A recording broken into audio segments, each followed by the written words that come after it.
Members and guests, welcome. We welcome you today and every day to the People's House, the great state of California. A quorum is present.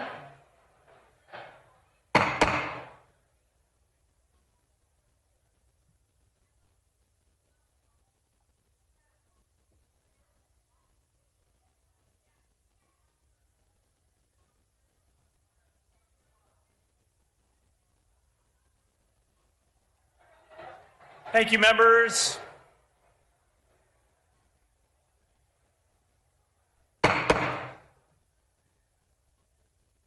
We ask our guests and visitors in the rear of the chamber and in the gallery to please stand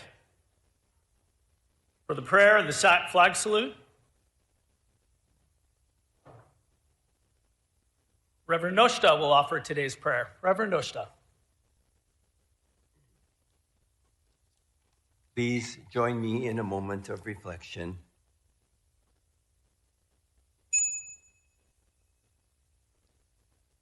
It is interesting, Confucius said, one who wishes to teach or to lead others should play music for 4 hours a day. It is also said that the historical Buddha would engage in solitary meditation for 4 hours a day. And also interestingly, the late Archbishop Desmond Tutu would begin each day with 4 hours of prayer, whether it is playing music, meditating, or with prayer. These spiritual teachers encouraged the need to engage in calming self-reflection to help remain centered. In trying to play music, we naturally reflect on how we feel. It is impossible to play when we are angry or preoccupied. So too is it impossible to meditate or pray when we are upset, distracted, or unfocused. The greater the responsibilities of leadership, the more there is a need for deep and quiet reflection in each day. Remembering again the humility it takes to truly lead, let us all embrace our responsibilities of leadership with daily self-reflection, whether it is with music, meditation, or prayer. Self-reflection can help keep us focused and undistracted as we continue to try to set the bar of leadership high.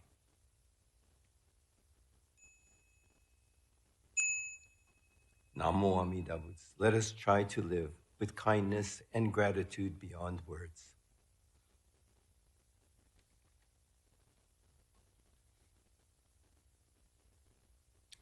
Members, we were all shocked and saddened to hear the news last week of the passing of Congressman Doug LaMalfa. He was a devoted public servant who will be deeply missed. We send our heartfelt condolences to his wife, Jill, his family, friends, colleagues. I ask that we observe a moment of silence for the Honorable Doug LaMalfa.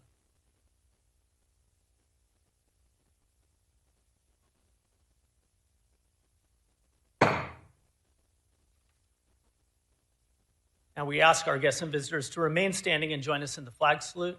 Assemblymember Quirk Silva will lead us in the Pledge of Allegiance. Members, as we begin the year of 26 and the year of our birthday, 250 years of our great country, America, let us salute our flag with robustness and with reflecting on the meaning of our flag salute. Ready, begin. I pledge allegiance to the flag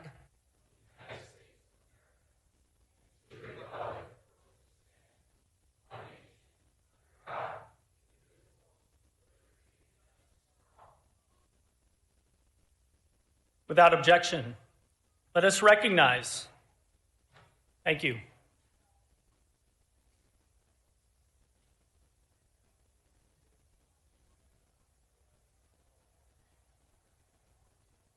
Thank you, everyone.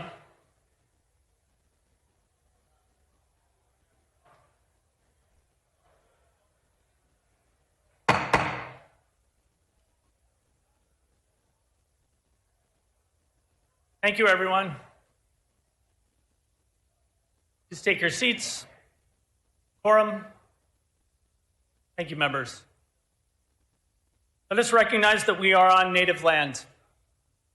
We acknowledge that California's state capital sits on the ancestral homelands of the Miwok and the Nisenan people, where a monument stands on Capitol grounds in their honor.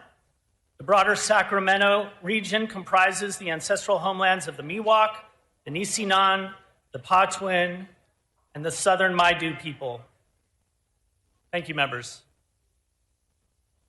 We recognize that all Native American peoples have a deep connection to the land and made significant contributions to California, the United States, and to the world.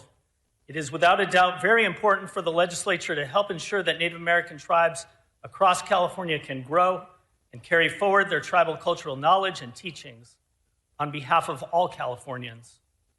This reflects our commitment to maintaining strong relationships with Native Americans in the state of California and across our nation.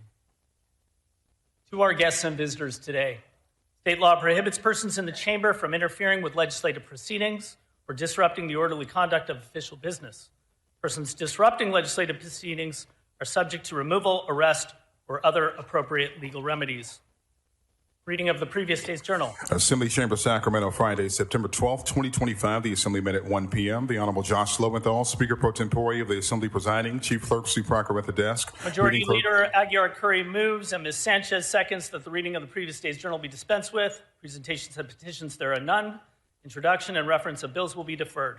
Reports of committees will be deemed read and amendments deemed adopted. Messages from the governor will be received in the joint convention. Messages from the Senate, there are none. Members, before we begin the joint convention, please clear your desks. Put any items you may have inside your desks.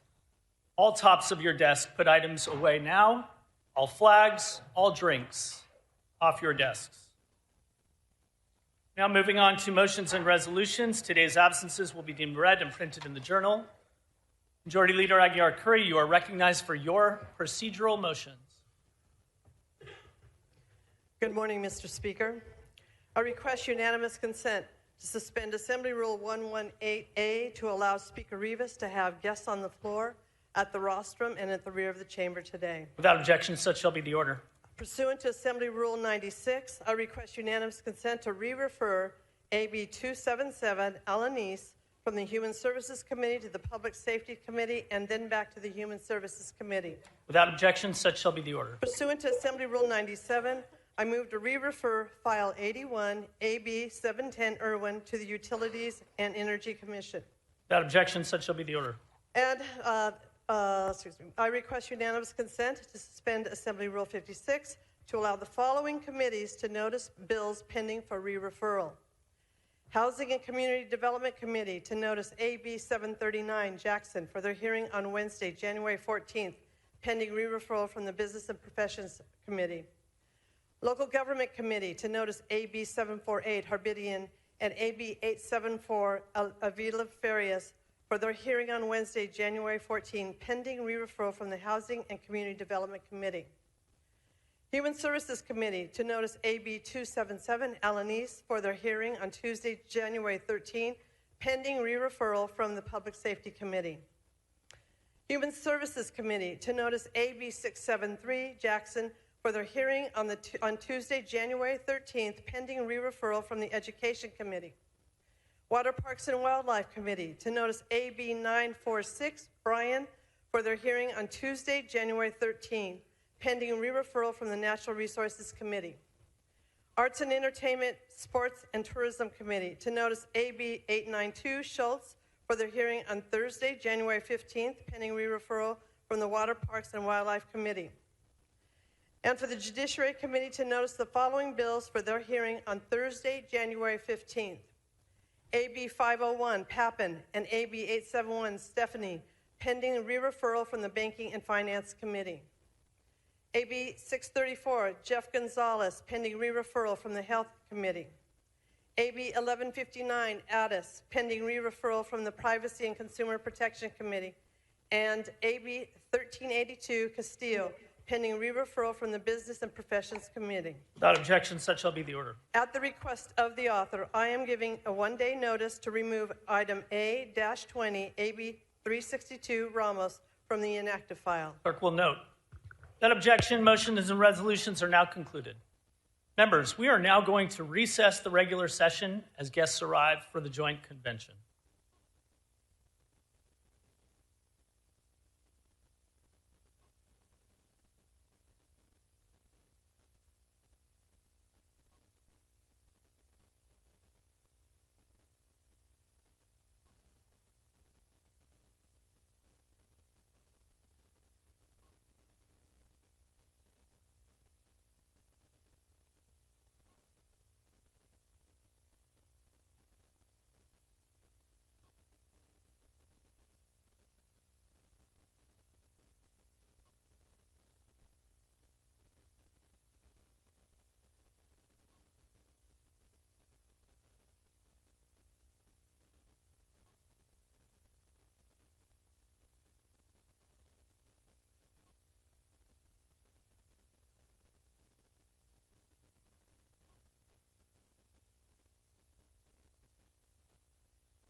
We will now convene the joint convention.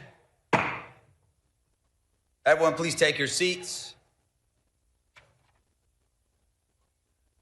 Members and guests, the governor has arrived in the chamber.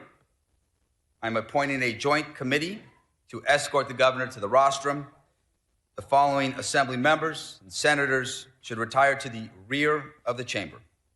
Assembly members Alawari, Flora, Gibson, Irwin, Quirk Silva, Stephanie, and Solace.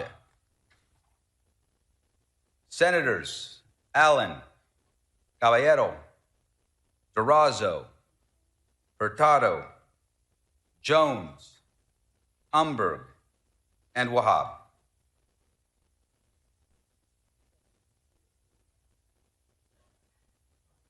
Members and guests, please welcome the 40th governor of the great state of California, the Honorable Gavin Newsom.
We have several honored guests with us today, so please join me in welcoming the first partner, Jennifer Siebel Newsom.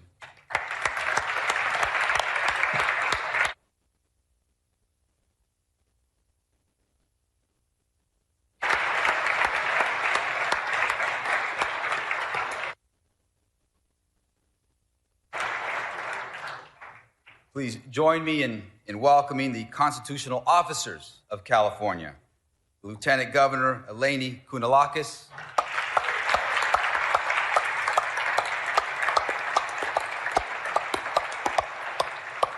Secretary of State Shirley Weber,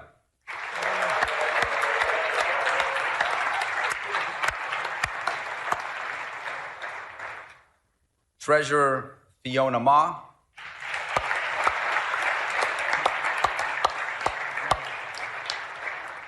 Attorney General Rob Bonta,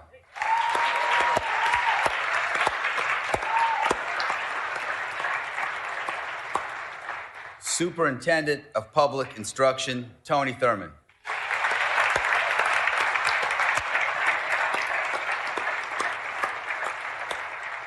State Controller Malia Cohen,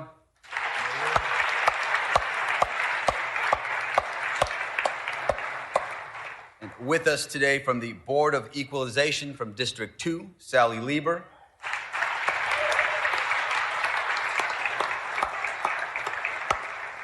and from District 3, Tony Vasquez.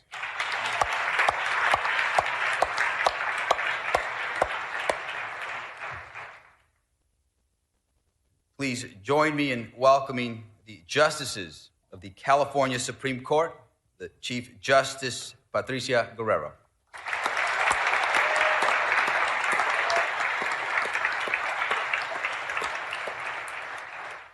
Associate Justices Goodwin Liu,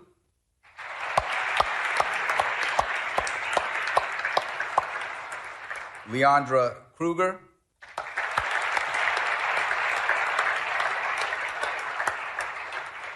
Joshua Groban,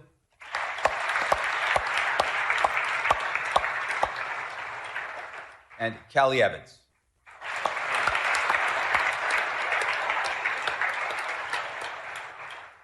Also want to welcome our esteemed Consular Corps who are with us. And finally, welcome to all other distinguished public officials and special guests joining us this morning.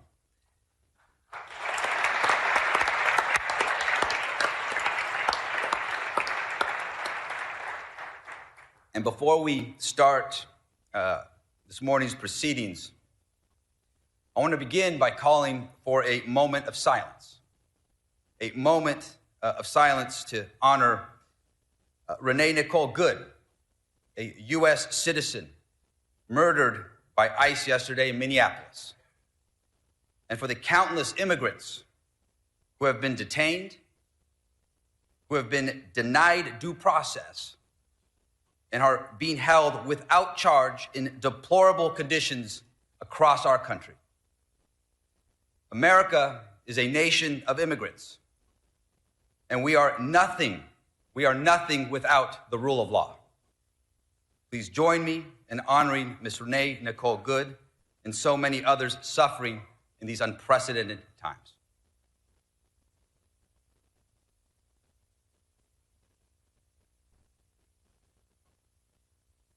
Thank you. And again, I want to welcome you all to this assembly chamber. I want to welcome the people of California who are listening and watching today. It is an honor to welcome our governor, Gavin Newsom, for his final State of the State address.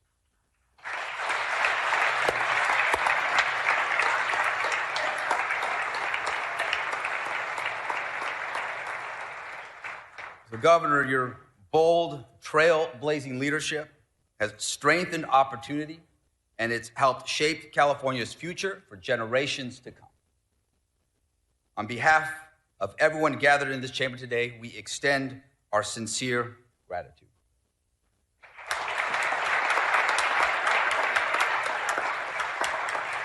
And now it is my pleasure to introduce my colleague, our colleague, our friend, the President Pro Tem of the California State Senate, the Honorable Monique Limon.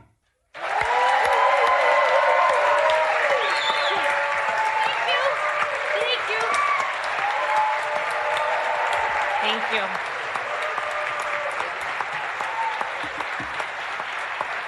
Thank you. Thank you.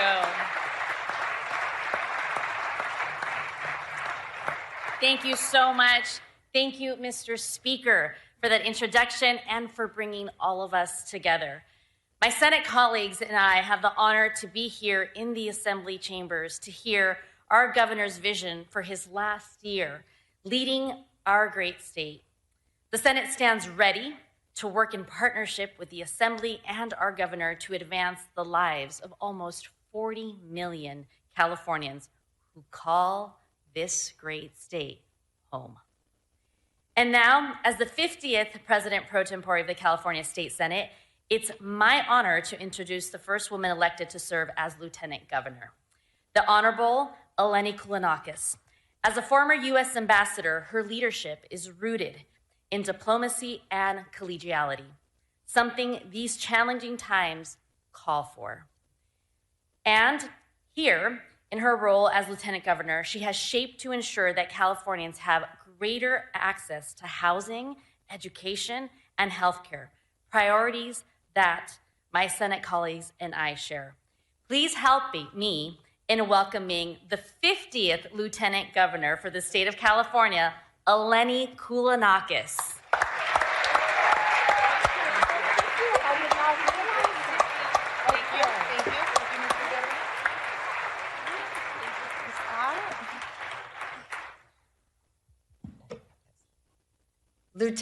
Mr. Speaker, Madam Pro Tem, members of the California Legislature, and all the guests with us today. 7 years ago, I stood in this chamber to introduce Governor Gavin Newsom for his first State of the State address. Back then, none of us could have imagined the scale of the challenges ahead or how dramatically they would test California and our system. As we now enter the final year of the Newsom administration, we do so having navigated a global pandemic, historic economic disruption, relentless climate emergencies, and moments of profound national division, often while standing firm in the face of a hostile, unpredictable, and at times deeply cruel federal government. Throughout these tests, California chose action over hand-wringing and solutions over cynicism. We protected workers and small businesses in the depths of crisis. We rebuilt our economy much faster than expected, and we made historic investments in education, housing, healthcare, and climate action. At a time when people across the country and around the world are questioning whether democratic institutions can still solve big problems, California's experience offers a clear answer. This morning's State of the State is not just a preview of the year ahead.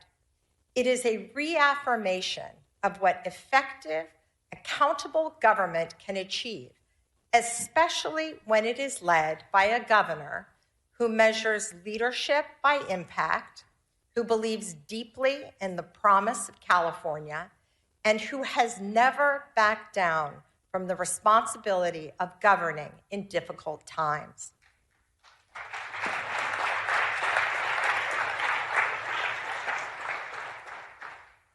Governor, I'd like to also take this opportunity to thank you for the partnership you created between us and our offices. It is a rare accomplishment. And I am especially grateful for the trust you placed in me to serve as your representative for international affairs and trade. As a former United States ambassador and as the members of the Consular Corps here can attest, California's role on the global stage has never mattered more. The world is quite literally watching. Ladies and gentlemen, the 40th governor of the state of California, Gavin Newsom. What number am I? 40? I don't know. I don't remember. I don't even remember. 40? I don't even know. All right, Blanca. Thank you. Thank you, everybody. Thank you. Thank you, everybody. Thank you, Madam Lieutenant Governor. The Speaker, I'll pick up on your remarks to the person who should be given the State of the State based on your reaction, our new Senate Pro Tem. My gosh. What is that? Clearly still in your honeymoon phase. You're going to enjoy it. I'm just saying. By the way, I was looking for some response from some of the folks over here on the right. When the Speaker said this is his last State of the State, I was assuming DeMaio would look up and maybe applaud or something. So hopefully a few of them are shaking their head. They're looking forward to this. The sad thing for you, you're going to have to endure about 45 to 50 minutes of this. And I say endure because we're all in this together, including myself. The reason I've been back here in a few years is, as you know, I have no problem speaking. And perhaps, sometimes a little more long-windedly than people like. But when it comes to the written text, that has never served me well. I did a little children's book a few years back that sort of exposed the truth, the ugly truth about my challenges with reading. I'm not shy or, embarrassed about my 960 SAT score. But I am a little bit about my inability to read the written text. And so it's always been something that I have to work through and I'm confronting. And so I say that with grace. I say that with the humility that's at hand today. And I also say that in the spirit, as I said, of what the Speaker was saying. For some of you, it may have been a little jarring what he said. For others, it was more than appropriate. The stress that many of us are feeling, the stacking of stress, in that journey the Lieutenant Governor is talking about over the last 7 years. And I don't think we've given ourselves the kind of grace that we deserve. We never had time to really reflect on everything we've been together. Last time I talked here was 2020. And all of a sudden, everything was virtual. And then we came right out of that, and the social unrest, supply chains, inflation, all this stacking of stress. And so I'll try to reflect some of that in my comments today. I'll say things that may be piercing to some of you, but it's not intended to demean, it's not intended to divide, but I'm speaking from my heart. I'm saying what I think, again, with the grace and humility to know that I am constantly a work in progress. I'm learning on this job, 7+ years in. Learning every single day, and proud in closing as I jump into the speech of all of you and all that I've learned from each and every one of you, each and every one of you, regardless of your politics, regardless of your faith, regardless of where you live and who you voted for. I just want to express gratitude to every single person in this chamber, every single person that shaped who we are today and what this state represents, not just today, but tomorrow. But first, I appreciate it.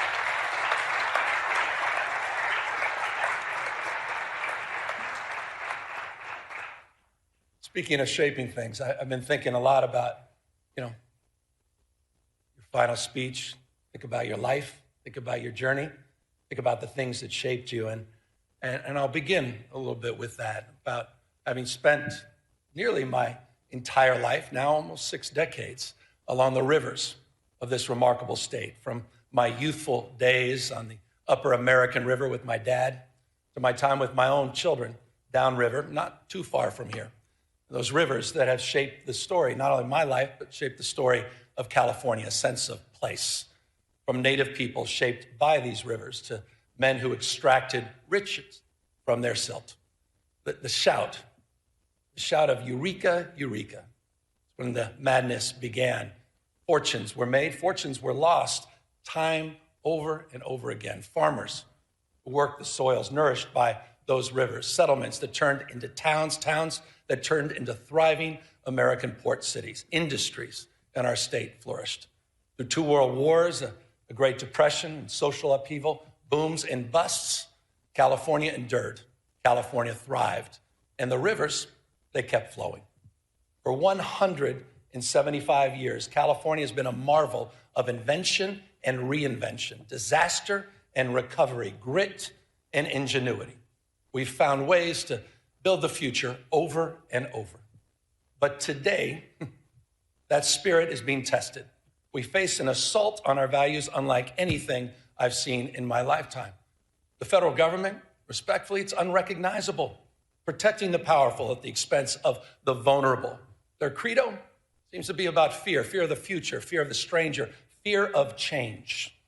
In Washington, the president believes that might makes right, that the courts are simply speed bumps, not stop signs, that democracy is a nuisance to be circumvented, secret police, businesses being raided, windows smashed, citizens detained, citizens shot, masked men snatching people in broad daylight, people disappearing, using American cities as training grounds for the United States military, purposeful chaos emanating from 1600 Pennsylvania Avenue, shifting a tax burden from the wealthy, from billionaires to small businesses, ranchers, farmers, and the middle class, lining the pockets of the rich, crony capitalism at unimaginable scale, state capitalism, self-dealing, profit-making, not policy-making, rolling back rights of marginalized communities, rewriting history, censoring historical facts. Their politics, of some twisted nostalgia about restoring the dynamics of a bygone era. None of this is normal. And it's important to remember at moments like this, the greatest tragedy is not, as King said, the clamor of bad people, but it's the appalling silence of so many good people.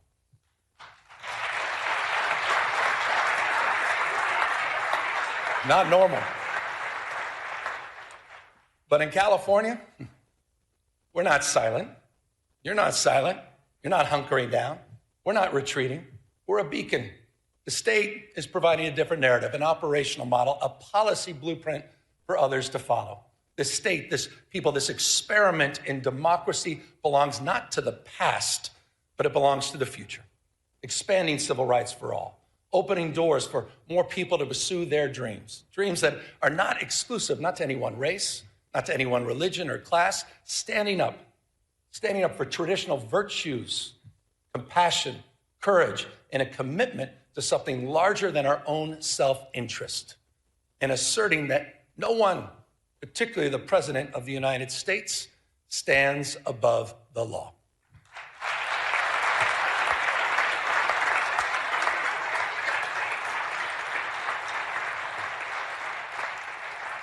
We've gone to court. We've gone to court to protect our people, pushing back against this executive overreach. 52 lawsuits have been filed, funded by you, by the way, in the special session that all of you led. And as a consequence, point of pride for our Attorney General, as a consequence,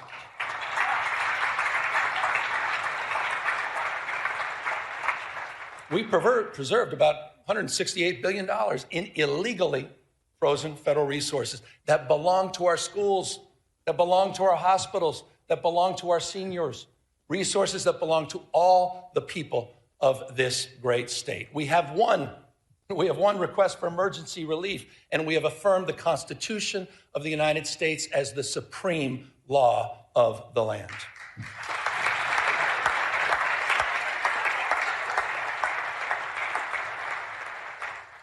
I say this with respect, but mindful. But Mr. President, you can't cut off critical food assistance for millions of people. You can't send the military into American cities without justification. And you cannot cruelly and illegally cut off funding for medical research, homeland security, or disaster response. That is wrong. That is wrong. And you have all stood up. You have all stood up. Our Attorney General has stood up. Our Speaker has stood up. Our Pro Tem has stood up. All of you, on behalf of all people in our state. Proud of that. You should be proud of that.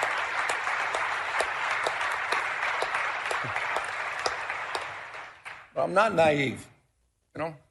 If we're going to keep the faith for the California spirit, we got to do more than just resist what is wrong. We got to keep building what's right.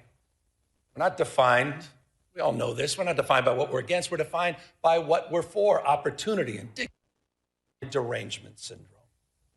Look at this state to tear down, try to attack all our progress, but we know the truth. California's success is not by chance, it's by design. We've created the conditions where dreamers and doers and misfits and marvels with grit and ingenuity come to build the impossible. We became a destination for the world's first-round draft choices, the best and the brightest who come here from all over the world for riches and new beginnings. And I'm not just talking about the tech CEOs and the founders in Silicon Valley or the producers and writers in Hollywood. I'm talking about the mechanics in Modesto, the farm workers in Salinas, and the police officers in El Centro.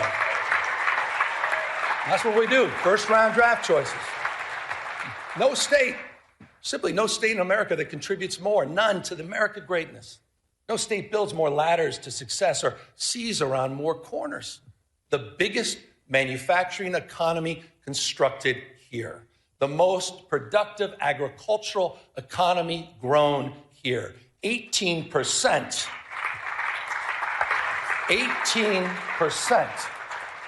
18% of the world's R&D invested right here in California. 1/2 of America's unicorn companies, those companies valued over $1 billion, 1/2 are in the great state of California. And get this, the happiest cities, right here in California, you know who you are. Fremont, San Jose, Irvine, San Francisco, and San Diego, consistently the most happiest places on earth. In your state, I think that matters. And it's interesting, isn't it? Those cities, they have so much in common, don't they? And that's proximity. The one thing they all have in common is proximity to the greatest research institutions in the world, the greatest system of public higher education anywhere in the world, this conveyor belt for talent. A proof point, you all know this, but I want to remind everybody, a proof point, just last year, the UCs, they added an additional 5 Nobel laureates to its roster, 1 out of every 3 laureates here in California. Come on. It's almost too much. I was reading this. I don't see this on some of the cable networks. 13,700 active patents in the UC system alone. That's more than any other system on the globe. We simply have no peers. And this, again, I said it earlier, it's not by chance, it's by design. You've created, you've nurtured these steps, big and small. They've emanated from these chambers. You have kept the state stable. You've kept it reliable because you've invested in the California dream. Just last year, building that framework, we worked together to unveil the first concrete economic development blueprint in California's history. It wasn't top down, it's bottom up. It's region by region. Some 10,000 people, remarkable number, participated in the development of this plan. We call it Jobs First. 13 economic and workforce development plans aligned to the universities, aligned to our trade schools. It's a plan that reconciles the macroeconomic story of the world's 4th largest economy, $4+ trillion a year, with the microeconomic reality of 40 million people living here. It's an economic plan that's nourishing. It's an economic plan that's family supporting. For the Central San Joaquin, that means jobs in manufacturing and clean energy, and of course, agriculture. For the Redwood region, it's jobs in tourism and health and forestry and fisheries. For San Diego and Imperial counties, new jobs in high-tech, biotech, advanced manufacturing and hospitality. For the Central Coast, new jobs in aerospace, defense, semiconductors, quantum, and ag tech. We're doing all of this in conjunction, by the way, with our wildly successful Cal Competes tax credit program that's helping businesses hire more Californians, expanding innovation all across our state. Proof points, aerospace engineering in Torrance, benefiting. Hydrogen fuel cell manufacturing in Lancaster. Fusion R&D in San Leandro. And in Kern County, this is interesting, in Kern County, Mojave, it's the first steel mill built in California in half a century. That's interesting. By the way, and I'm going to get to the budget in a second, but this is a little bit of a preview. By the way, I'll be requesting all of you, with your indulgence in tomorrow's budget, that we reauthorize. I'll be asking that you reauthorize our tax credit program for an additional 5 years. It is working. You know what else is working? Speaking of tax credits, ever since that first moving image was taken of a horse, some of you may recall this, a horse named Sally in Palo Alto, to the early silent film studios in Fremont in Los Angeles, Hollywood has been one of California's, been perhaps the most California of industries. And that's why we're proud we worked together last year to double down on our film and tax credit programs. And not only keep our iconic industry here, but all the unionized camera operators, stunt performers, wardrobe, and set designers. It's a point of pride, and that program is working and producing real results because of your leadership.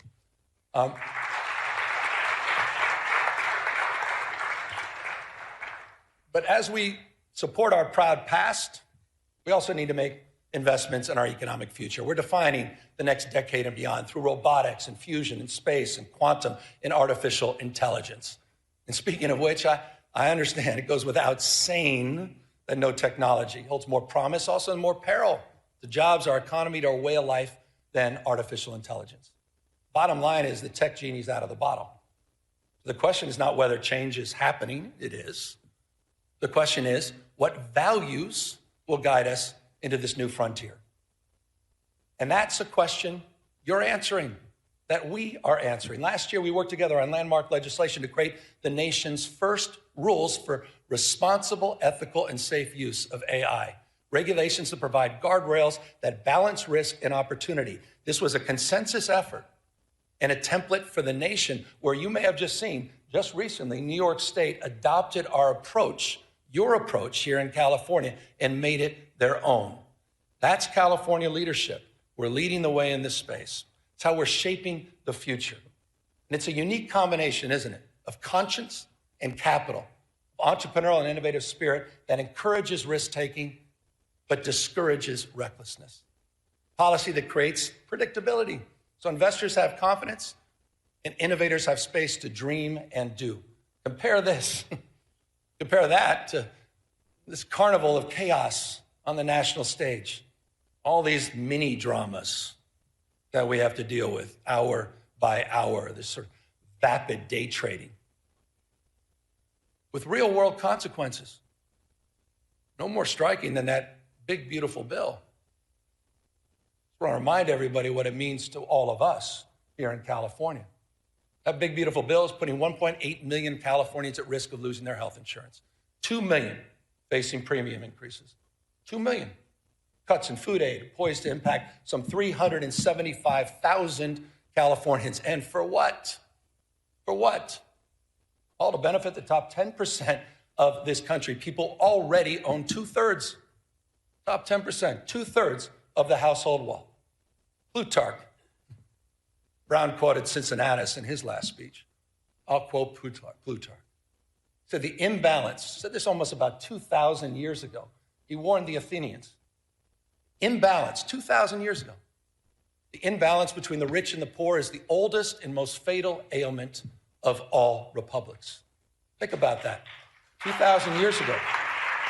It's just not sustainable. It's not. Understanding the lessons of the past, California, all of us, we've marched the beat of a different drum. We built one of the most progressive tax systems in the nation, one that asked high income residents to pay a little bit more without punishing those that are making a little bit less. Think about this, and I hope folks over here think about this. There are 11 states in the United States of America that tax their middle wage earners more than the state of California. There are 16 states in the United States of America that tax their low wage earners more than California taxes its high wage earners. So the question to all of you, who are the high tax states? Just consider Texas.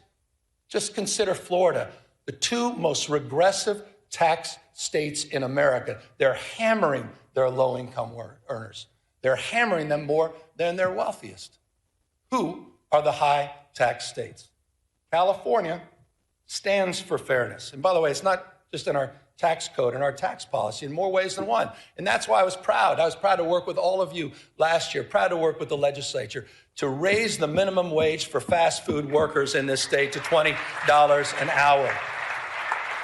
And also, that's a point of pride. And how about those healthcare workers, the highest minimum wage in the United States of America, working with you at $25 an hour? But there's some of you probably thinking, no, well, that's just too bad. We should be like Alabama, maybe South Carolina, maybe like Tennessee. 20 states now across this country that keep their minimum wage at $7.25 an hour. Come on. Hasn't been raised in nearly 2 decades, the federal minimum wage. Try to pay rent, try to raise a family, try to pay for an education on $7.25 an hour. Comes down to a simple question, doesn't it? Who do you stand for? Who do you stand for? Do you stand for the rich and the powerful, the most well-connected? Or do you stand for bus drivers and janitors? Do you stand there with special education teachers that are working overtime to support and raise their families? Who do you stand for? Who do you represent? It's reflected in our values. I mean it. We have to answer that question. The good news is you're answering that question. Point of pride.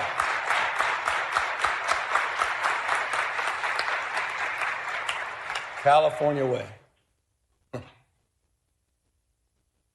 I mentioned special education. Let's talk about our educators. I'm proud to submit a budget, a little bit of budget speech now.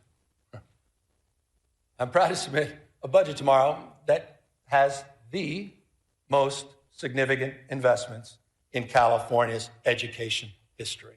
That's a fact. That's happening tomorrow. But this may interest some folks, what I'm about to say. It will be a general fund budget of $248.3 billion. But this is interesting. You may want to write this down. It includes revenues that are $42.3 billion higher than we forecasted. $42.3 billion higher. Why? Why? Because our economy's growing. Our population's growing. Why? Because of the energy and daring of entrepreneurs that are growing and dominating in the industries of the future. As a result of that $42.3 billion windfall, by the way, did not even include the December numbers, which just came in almost $3 billion above projection. Interesting fact. Mindful, as we should be, of the erratic nature of our state revenue and our long-term structural challenges that we will discuss in detail tomorrow in the budget presentation, we're going to rebuild our reserves, $7.3 billion. We're going to pay down long-term pensions, and those obligations, over $11.8 billion will be met over the next few years, including $3 billion just in next year's budget. Speaking of obligations, I want to broaden this.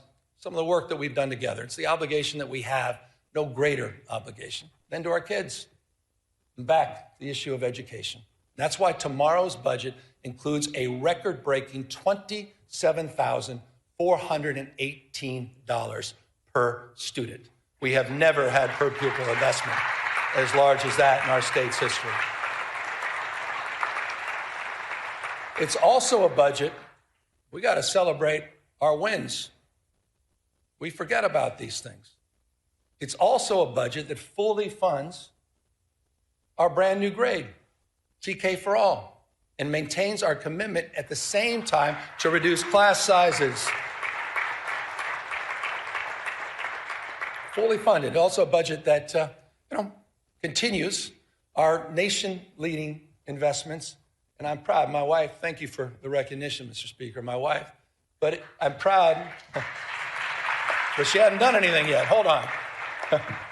But I'm proud of her advocacy and your advocacy, making sure we continue to lead the nation in our investment in school meals. Nearly $1 billion. This is amazing. It's nearly $1 billion breakfast, lunch, and snacks each and every year. We're going to take that to the next level. And it's also, this budget's going to advance the nation's most expansive and audacious plans to eliminate ultra-processed foods at the same time from our cafeteria. California is leading in that space.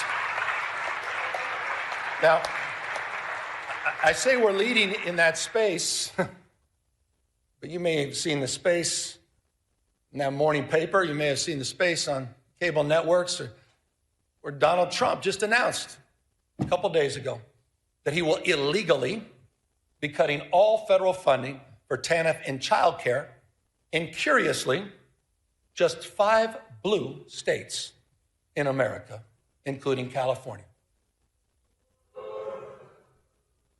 Just think about that as a value proposition. I'm glad no one applauded that. How the hell can you applaud that? These are cuts that are going to throw parents, right, in total disarray, forcing them to choose between going to work or taking care of their children.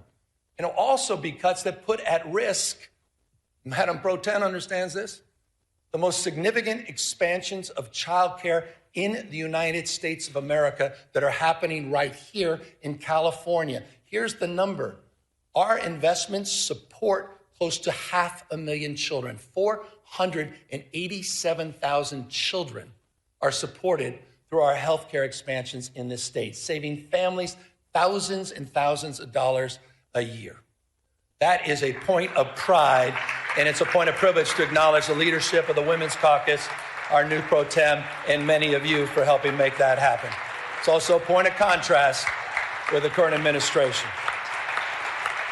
Child care is economic development. I'm surprised not everybody's stepping up on that one. Maybe we all don't have families. I'm a dad. I appreciate child care. Look, when we talk about saving families money, let's consider the bold commitment we made just a few years ago as well. And that's to bolster after-school and summer school programs. We bolstered them by providing 9 hours a day of enrichment and 30 days of summer school each year. And I'm proud to say that this budget is going to finish the job to make that pledge universal at every elementary school in the state. We will complete that commitment this year. That's after school for all. We did it. Been promoted for years and years. Look, more hours of enrichment, more literacy coaches, more reading specialists, healthy meals for all, an entire grade for everyone. But we understand it's not just any one of these initiatives on their own. It's also the complete transformation of our campuses through rigorous, relevant, and engaging community schools, one of our most significant achievements over the last few years. I want to remind you, this is important. To date, California's invested $4.1 billion in these life-changing, enriching community schools, supporting over 2,500 campuses throughout the state. And the good news is we're not done. The budget that I will propose tomorrow includes an additional $1 billion to expand thousands of additional high-need community schools in our state. These are working. These investments are working. These investments are paying off.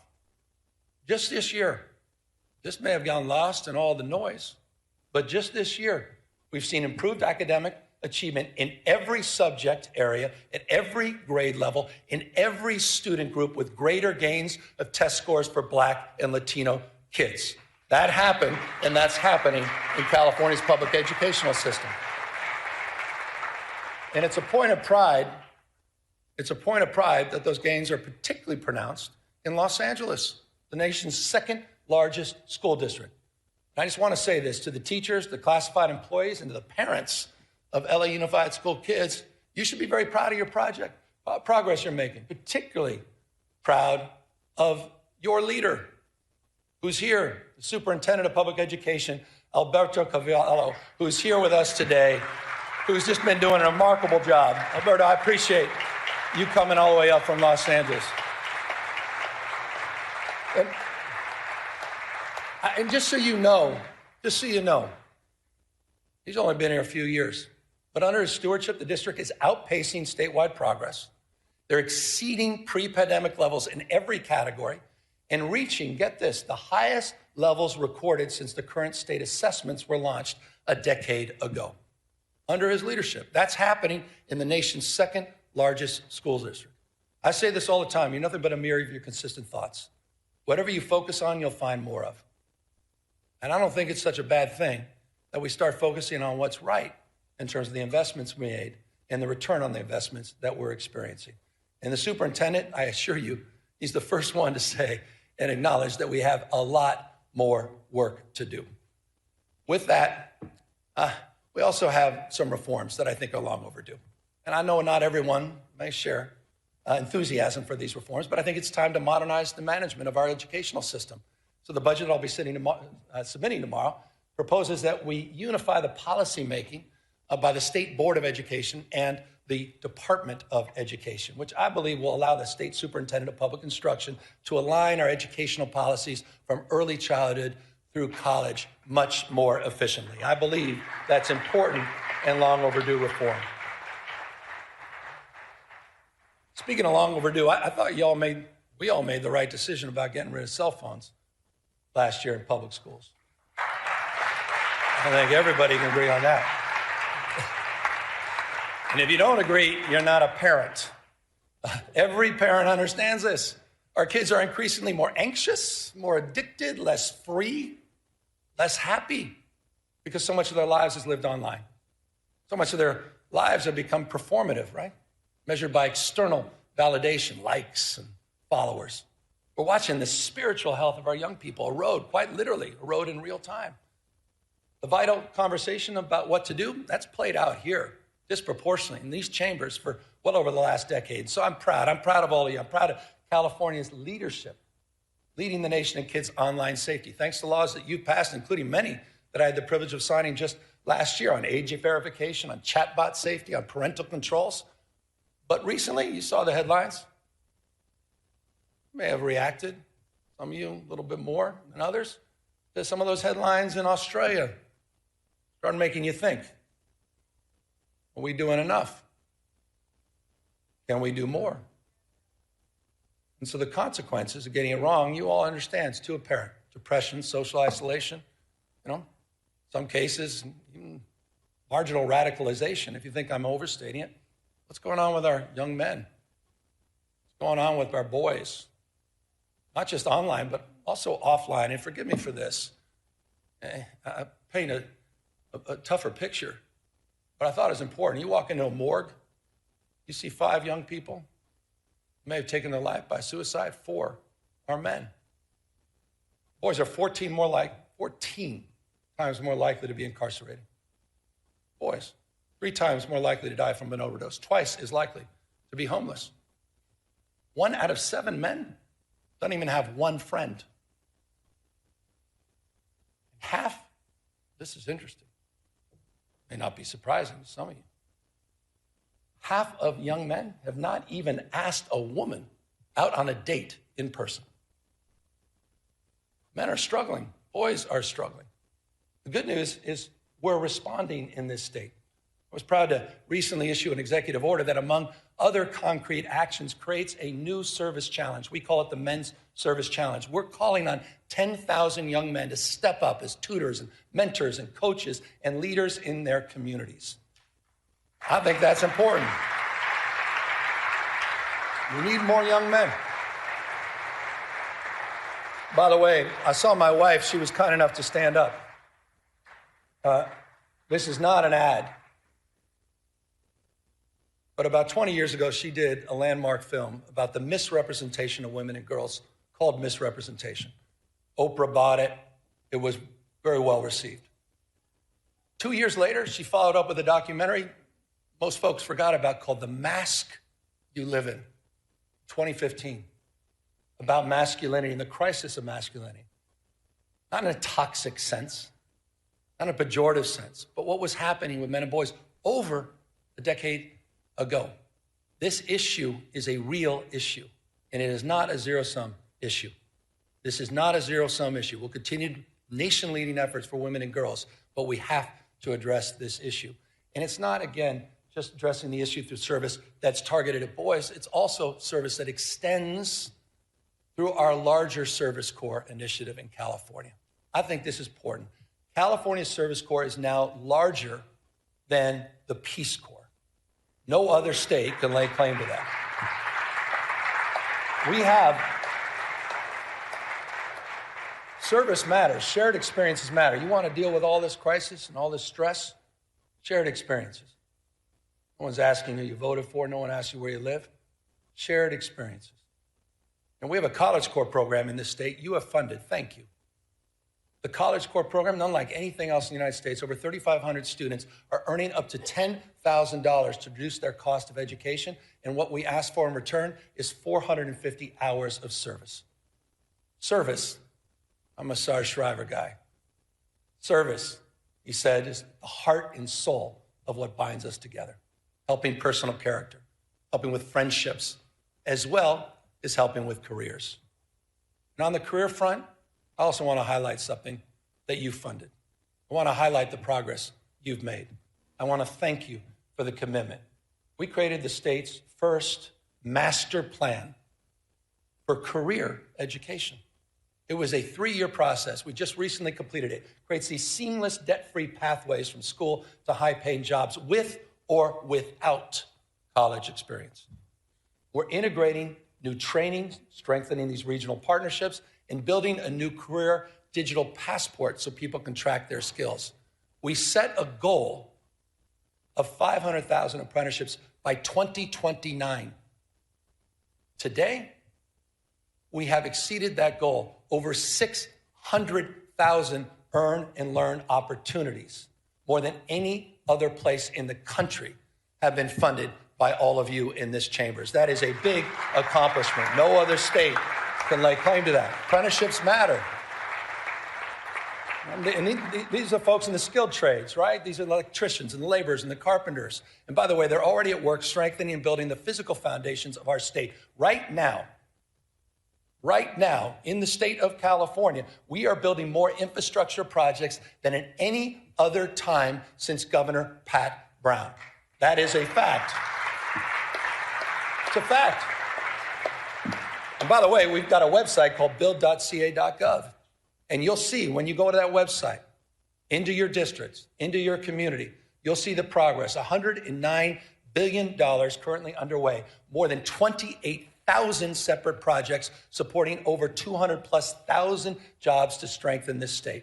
Environmental restoration, energy projects, roads, bridges, water, power, rail, ports, broadband, which are getting done for rural communities. Sites Reservoir, the first above-ground water storage in half a century, as well as the world's largest battery and solar storage project, 2,300+ megawatts in Fresno County, all moving forward, but also moving forward under California's new fast-track permitting authority that you authorized 2 years ago.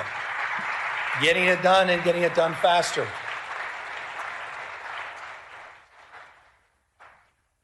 I debated whether or not to include this in my comments, but I thought it's important. My gosh, how about mis and disrepresentation? How about mis and disinformation? Pick up on permitting,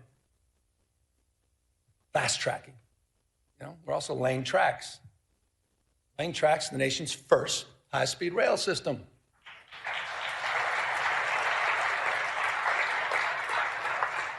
You want to do well in the future, you got to invest in the future. We want a 21st century transportation network. Full environmental clearance is done.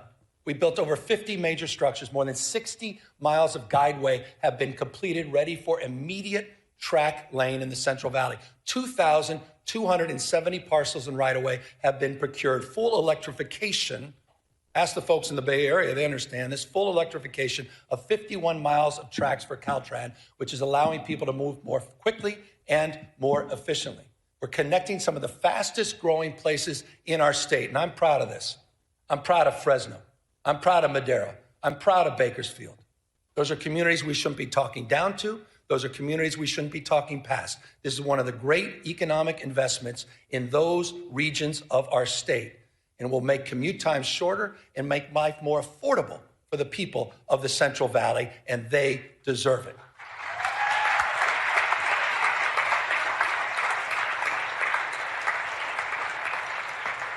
By the way, affordability, it's not a word we just discovered.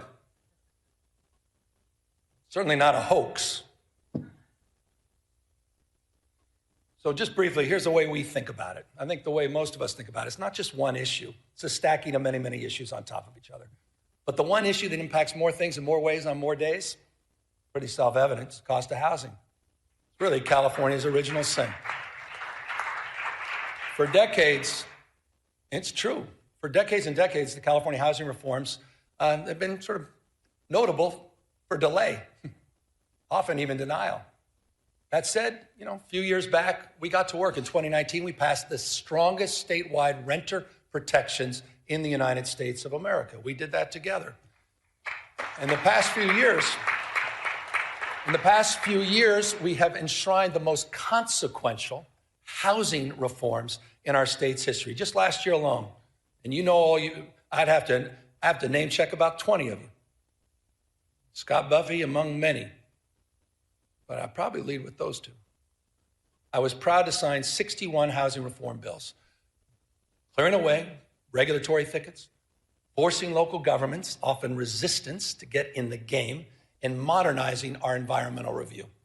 But we obviously have more work to do. And this year, I hope we can work together, legislature, to focus on the cost of construction, focusing on utilizing new building methods and new technology that are worker-centered reforms that must bring our brothers and sisters in labor along with us. We have that opportunity this year. Build on that. There's another area that also requires our, I think, urgent attention, and that's the institutional investors that are snatching up homes by the hundreds and thousands at a time. These investors are crushing the dream of home ownership and forcing rents too damn high for everybody else. And I just humbly submit, I think it's shameful that we allow private equity firms in Manhattan to become some of the biggest landlords here in our cities in California. It's time to tackle that issue, and I look forward to working with all of you to address it. So in the next few weeks, I've heard from a number of you on this, and I think there's some bills in this space. I look forward to working with the legislature to combat this, at the end of the day, it's just monopoly, monopolistic behavior, and strengthen accountability, level the playing field for working families. And that's going to mean more oversight and enforcement, and it potentially is going to mean changing some of our state tax code to make all of this work. Look,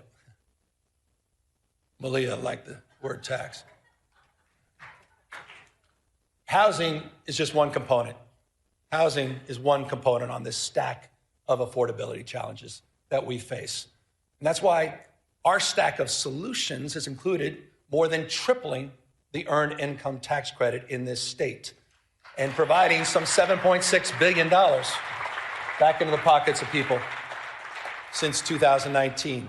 We've created the Young Child Tax Credit, the Foster Youth Tax Credit, new programs that we created together.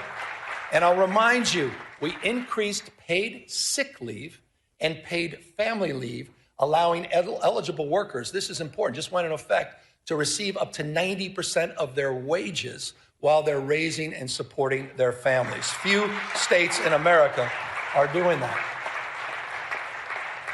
Through all of these programs, through all of these targeted tax credits, these rebates and program expansions, the average California family now saves $18,000. Not insignificant, $18,000. But I also am mindful and recognize that the new cost of eggs is now your energy bill. The number one driver, by the way, number one driver of your increased energy bills over the last decade has been the cost of hardening our infrastructure and other wildfire-related costs. Respectfully, significantly, not exclusively driven by climate change. That's why I was proud to work with all of you to extend our nation-leading Cap and Invest program for another 2 decades. But when we did this, we were mindful of this crisis as it relates to utility bills. And we provided in that extension close to $60 billion in rebates for your monthly energy bills. This legislature did that. That is a meaningful accomplishment to address the issue of affordability. We also worked across our differences, finally, after years and years, to come up with a new energy market, a regional energy market that will also increase reliability at the same time it lowers energy bills. By the way, one of the things that's not high, interestingly, unsurprisingly in California, is our uninsured rate. 6.4%, it's among the nation's lowest. In addition to our healthcare expansion, no other state has done more in that space. We also subsidize some 370,000 people to help bring down the cost of their health insurance through Covered California. But respectfully, it's not good enough just to subsidize healthcare costs. We need to lower them fundamentally. And we're doing just that, working together through our CalRx program. We launched our own generic drug label. Just last week, we released and launched an insulin pen at just $11. No other state can lay claim to that. It is now available to Californians. By the way, it's just like we did with naloxone last year and other life-saving drugs. So it's in that spirit that we focused on reforms, including in our mental health and homeless space. And I want to just acknowledge, when I got here, we had no homeless plan, we had no housing plan, we had no mental health plan, there's no accountability. There was little investment. Not a knock, it just wasn't the focus, the priority of Sacramento. It was the responsibility of cities and counties. I know this intimately as a former mayor. When I was mayor, I never thought about calling Arnold Schwarzenegger and say, what the hell are you doing on homelessness? Wasn't even in my consciousness. It was responsibility exclusively of cities and counties. That has fundamentally changed. We crafted new statewide programs. Just think about this. Don't forget about it. You funded Home Key. You funded Project Room Key, that together have taken, quite literally, PolitiFact this, 72,000 people off the streets by converting hotels and motels and other properties into long-term housing. And by the way, we're seeing results. We're seeing results. Early data just compiled. You may have seen this. We just released it. Early data shows, and this is the important number, unsheltered homeless, that the number of unsheltered homeless in California dropped almost double digits, 9% last year in 2025. It dropped in the state of California. First time in over a decade and a half that we can lay claim to that. LA down 10.3%, Riverside down 19%, Contra Costa County down 34.8%. And I'll remind folks, by the way, you think this is unique to California? Overall homelessness in the United States of America went up 18.13% last year. California, 2025, unsheltered homeless, 9% reduction. First time in almost 2 decades. So the investments are paying off, and of course, it's not good enough, particularly for those living on the streets, self-medicating with drug and alcohol addictions, those suffering from bipolar disorder, schizophrenia, and paranoia. But because of your leadership and new tools to address this issue, we've modernized California's landmark conservatorship laws for the first time in over half a century. You created Care Court, a new legal framework to connect people with untreated psychosis to court-ordered services and housing. And the California voters, they did their part. They supported Proposition 1 with a passage in 2024, $6.38 billion. Here's a brief update for folks that just think this is all going to go away on its own and we don't have to make investments. In just 18 months since the voters approved that program, we've already approved 70% of the new treatment beds and slots that were promised under Prop 1. It's the fastest distribution of bond money in California's history. The fastest. 4,000, here's a numeric, 4,236 new locked and unlocked mental health beds, 18,875 new outpatient beds. It's a big deal. And on July 1st, in just a matter of months, this year, we'll implement the second phase of Proposition 1 by redirecting $1 billion a year in annual mental health funding for housing and treatment for people living on the streets, providing counties what they've been asking for. $1 billion predictable every year. So I say this with love and respect to the counties. No more excuses. It's time to bring people off the streets and out of encampments and into housing and treatment. No more excuses. You've done your job, members of the legislature. We have. No more. State vision is realized locally. Localism is determinative. Just is. Period. That doesn't mean our hands are clean. No one's naive about that. And that's why just since 2021, the state has removed, with your support, some 19,000 encampments. And we've worked with providers all across the state to get over 61,000 people out of those encampments and into services. We're seeing results, making streets safer for everyone, fully recognizing that quality of life is at the core of so much of the frustration people feel about our state. And when it comes to quality of life, when it comes to public safety specifically, let's talk about the facts. For the first time in California's history, you stepped up, did something we've never done in the past. You provided grants to police departments, prosecutors, to combat organized crime, retail theft, and hold criminals accountable. You provided $267 million to 55 local law enforcement agencies. We deployed crime suppression teams. We deployed them in Bakersfield. We deployed them in San Francisco. We deployed them in San Bernardino, in Oakland, and recently, because of the tragedy, the shooting in Stockton, we deployed them there. We're supporting local law enforcement. We're also supporting, with the help of the California Highway Patrol, a force that's been bolstered by the addition of 1,000 new officers. And here are the results. Here are the results. We have seen double-digit decreases in crime overall in the state of California. Property crime. Property crime down, aggravated assault down, car theft down, burglary down, robbery down, violent crime down. California cities are seeing record low homicide rates. Oakland, the lowest homicide rates since 1967. LA, the lowest since 1966. My old town, San Francisco, they're going to have to update their talking points, aren't they? My old town, San Francisco, the lowest homicide rates since 1954. 1954. Okay. Again, we got more work to do, but to those with that California derangement syndrome, I'll repeat, it's time to update your talking points.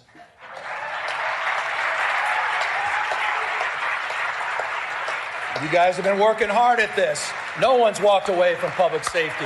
You guys have been leaning into public safety. We didn't turn a blind eye to this. We invested in it. We did the hard work. We didn't sit by and moralize it. We didn't talk about it. We leaned in. You leaned in. And you're producing real results all throughout the state of California. Proud of that. Look, California remains the most blessed and often cursed place on earth. Profound natural beauty, prosperity, profound natural disasters, testing our spirit, testing our resources. I want to close with two things here. I was down in Belém in Brazil at COP30 recently. It was a climate conference. By the way, the U.S., nowhere to be found. We were a footnote. The United States was a footnote. China, close to 800 delegates.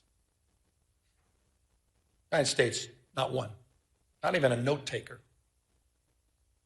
I want to remind everybody, China today manufactures industrial policy. Manufactures 70% of the world's electric vehicles. They're flooding the global market with increasingly high quality and inexpensive cars. And I just want to say this clearly, so it explains a little bit about our rationale. This is not about green power. This is about economic power. They are dominating the space. They're locking in markets. They're locking in supply chains. They're locking their influence all across the globe. They're cleaning our clock. But in California, we're not bystanders. We've already seen 7 times more clean energy jobs than fossil fuel jobs in the state of California. And last year alone, the 4th largest economy in the world, using 100% clean energy, 4th largest economy in the world, was run on 100% clean energy for at least a part of 9 out of 10 days. Think about that. It's unprecedented. Unprecedented. Almost 9 out of 10 days. 2/3 today, 2/3 of our energy comes from clean sources. Solar, hydro, comes from wind, and geothermal comes from nuclear power. And just last year, California finally ended its use of any coal-fired power. None. We're in the how business. We're proud to be in the how business, and we understand something that increasingly people are starting to understand, at least people that are open to argument, interested in evidence. That climate risk is financial risk. That climate risk is becoming uninsurable. That's why in California, we're making our homes and communities more resilient to heat and fire. That's why we're working with our insurance commissioner. A lot of work to do here. Talk about grace.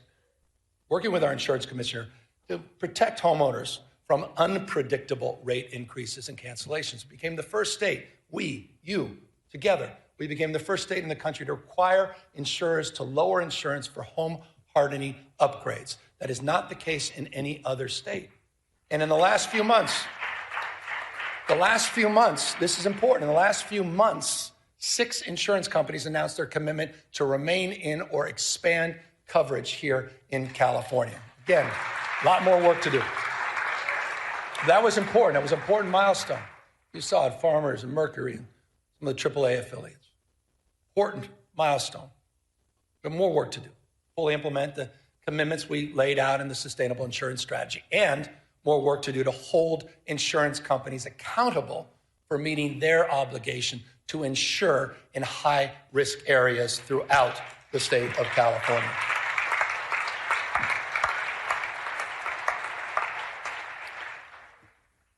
I want to end with this. I was down in LA yesterday. Got back last night, and those insurance stories, they self-evidently, unsurprisingly, were front and center with those survivors that I met. And let me remind everybody, I think it's important. I want to remind everybody what happened a year ago. Put it in perspective. Between January 7th and January 22nd, 48,000 acres burned, the size of 3 Manhattans. 3. Communities torn asunder, Palisades, Altadena, Malibu, Pasadena's. Fires took the lives of 31 people. 31. Destroyed 16,000 structures. On the sober anniversary, it's not only right that we honor the lives lost, but we also honor the lives of some of the remarkable heroes and leaders, the first responders and firefighters that faced unimaginable conditions.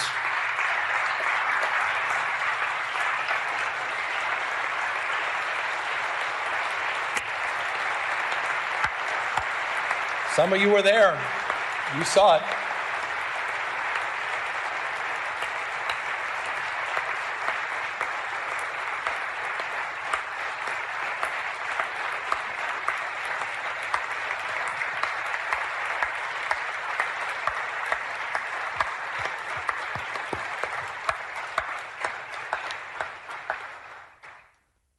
$16,000 at peak, 16,000 personnel working in the arena. The theater of fires, 16 plus large-scale fires. Remarkable. It was a firestorm, I'll remind you, in the middle of winter. Hurricane force winds attached to a fire. What they did, I don't need to say it, you just demonstrated, it was miraculous, it was heroic. They battled these impossible conditions in the wind and in the dark, flying dangerous night missions over the firestorm. CAL FIRE, as you saw a moment ago, is in the audience, but you know who else was up there? And thank you for applauding the community groups and the business owners. And most importantly, can you just stand up? And I'd ask you all to stand up again. the survivors of the Eaton and Palisades fires. Would you all just stand up? And thank you for your courage. Thank you for your resiliency. Thank you for your strength. We haven't forgotten about you. We won't forget about you. You said we had your back, and we mean it. Thank you. Thank you.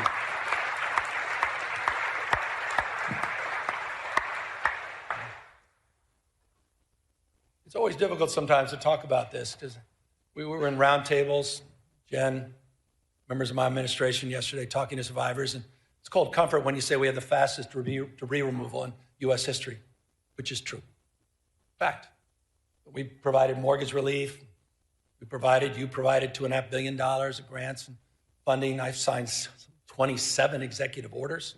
You've passed dozens and dozens of bills to reduce and remove, reduce time, reduce red tape to allow survivors to rebuild much more quickly. And it is true, at this time, 14,000 structures in the Paradise fire, there were only 385 permits, 16,000 structures. We've over 2,500 permits in LA, but it doesn't mean anything if you're not one of the beneficiaries of that.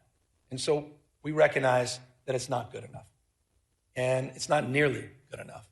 And that's why we need to do more to turbocharge the efforts to rebuild these communities. And that's why I'll be asking you, and it's in the budget we'll provide tomorrow, to focus on a new rebuilding fund that will help close the gap. This is the biggest challenge. Close the gap between insurance payouts and the cost of rebuilding. This will help get survivors back in their homes much, much faster. But I'd be remiss. Contrast these efforts with the President of the United States. Been a year. Contrast these efforts to Donald Trump's. His complete failure to act. He's even refusing to send a disaster recovery request to Congress of $33.9 billion. By the way, that request supported by every member of the California delegation. Every Democrat, every Republican. We lost someone I thought was a wonderful human being, Doug LaMalfa. I was engaging with him on water policy just last week. Doug had our back. Doug was there in the first round. Doug met with us. Doug said, we don't play politics with this. It's time for the President of the United States to act like the President of the United States, all the United States of America, to fulfill his promises that he made, to deliver for the people of Los Angeles. It's time for the President of the United States to do his job, not turn his back on Americans that happen to live in the great state of California. He was there. We were there for you in Paradise.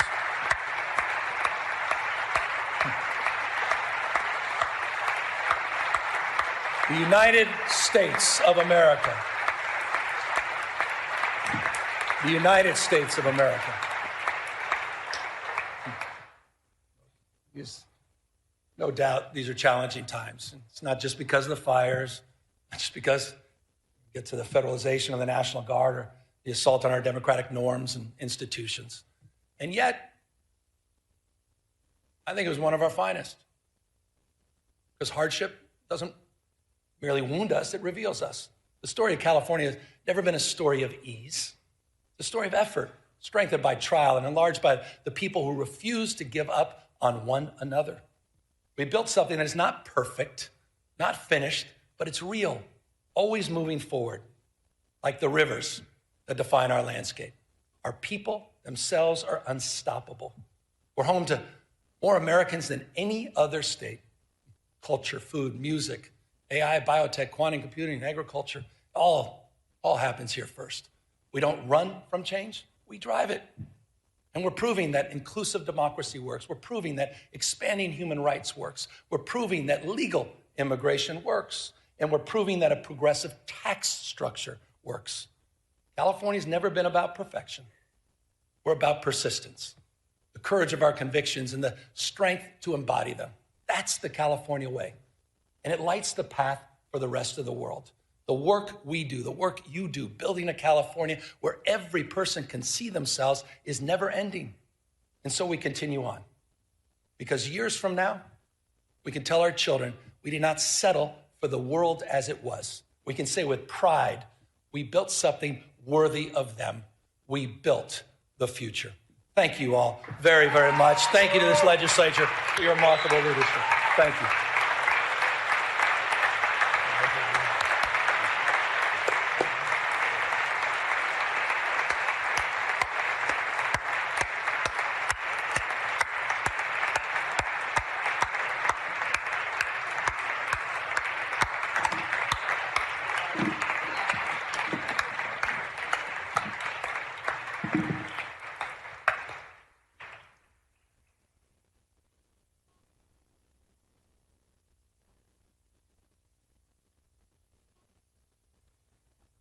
We thank you, Governor Newsom. Without objection, the Governor's State of State address shall be printed in the Journal as a special appendix, a separate appendix. The joint convention is adjourned sine die. Members and guests, please remain in place while we allow the Governor to depart the chamber.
Okay, this will just be a moment, everyone. We are back in regular session. Moving on to announcements, I'm ordering the Assembly desk to be held open for the introduction of the budget bill. Session schedule is as follows. Friday, January 9th, no floor session, no check-in session. Monday, January 12th, floor session at 1 p.m.